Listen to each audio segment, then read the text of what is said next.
बोलिए श्रुतदेव भगवान की जय।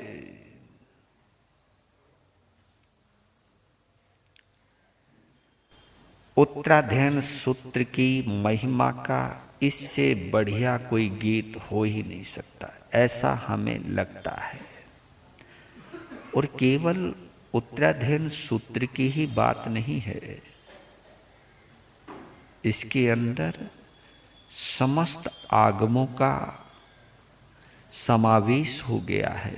भगवान की वाणी जहां जहां भी जुड़ी है, उस वाणी की ये अनुमोदना है। जय जय जिनवाणी अनंत कल्याणी है। ये मंगलकारी भी है, भाव भय हारी भी है। और ये उन्हीं के लिए है जो जिनवाणी का सरना स्वीकार करना चाहते हैं, जिनको जिनवाणी में रस आता है। जिनवाणी को पढ़ते पढ़ते जो अपनी दुनिया को भूल जाते हैं, आत्मा की दुनिया में आ जाते हैं, तीर्थंकरों के समोशरण में विचरण करते हैं। यहां बैठे बैठे इस पंचम काल में भी भगवान के समोशरण की कल्पना करते हुए अपने आप को सौभाग्यशाली समझते हैं। जिनके दिल में एक बात जच जाती है कि एक बार मैंने केवली प्रारूपित धर्म के अनुसार जीवन जीने का अभ्यास कर लिया, तो निश्चित रूप से मैं परित संसारी बनूंगा। निश्चित रूप से मैं इस संसार सागर से पार हो जाऊंगा। ये आगम के सानिध्य में रहने वाला पाप कर्म को छोड़ने लग जाता है। जिनवाणी का होने लग जाता है। जिनवाणी के होलो, किसके होलो? जिनवाणी के होलो। दुनिया के तो बहुत होलिए। इस एक घंटे के सानिध्य को इतना मजबूत बनाइए कि कम से कम ये तो भाव लाएं कि वो सौभाग्य कब आएगा जब हम 24 घंटे जिनवाणी के अंदर रहेंगे, इसमें विचरण करेंगे।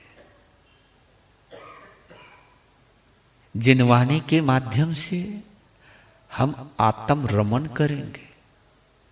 आत्म रमन के माध्यम से हम परमात्मा का ध्यान ही नहीं, उनका अनुपम सानिध्य प्राप्त करेंगे। क्योंकि आत्मा की शरण में जाए बिना कोई भी परमात्मा की शरण में नहीं जा सकता, ये पक्की बात है। मोह की, संसार की, कसायों की, 18 पापों की जो शरण में रहता है, उनको क्या पता परमात्मा के शरण का क्या आनंद रहता है। तो उस आनंद को पाने के लिए एक यही तो माध्यम है हमारे पास। अब भगवान तो रहे नहीं, लेकिन उनकी वाणी तो है अभी। ये तो अद्भुत लोग होते हैं, वो अद्भुत लोग होते हैं जो भगवान की वाणी को भगवान की वाणी की तरह से पढ़ते हैं। नहीं तो मिलावट करने वालों ने आगमों में भी अपने मन की मिलावट कर दी है। अपने मतलब का, अपनी मतलब की बात ढूंढते हैं। मैं तभी तो कहता हूं, कोई लोग तो शास्त्रों का स्वाध्याय करते करते संतों को टोकना शुरू कर देते हैं। मैं कहता हूं भैया संतों को काहे को टोकते हो, तुम खुद को रोको ना। ये शास्त्र का जो अध्ययन किया है संतों की निंदा करने के लिए कोई किया है? ये तो अपने आप को देखने के लिए किया है, अपने आप का चिंतन करने के लिए किया है। लेकिन कई लोग तो स्वाध्याय के माध्यम से साधु को ये कोई करना पड़े, हमने आगम में पढ़ो है।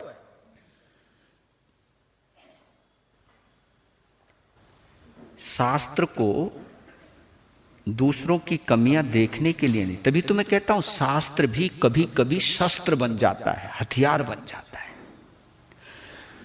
जो निंदक लोग होते हैं, जो कमियां ढूंढते हैं, उनके लिए शास्त्र भी शस्त्र है। हाँ,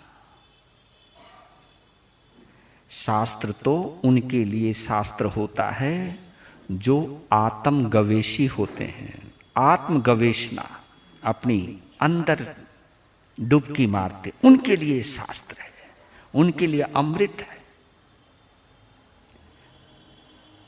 जिनवानी का प्रत्येक अक्षर, प्रत्येक पद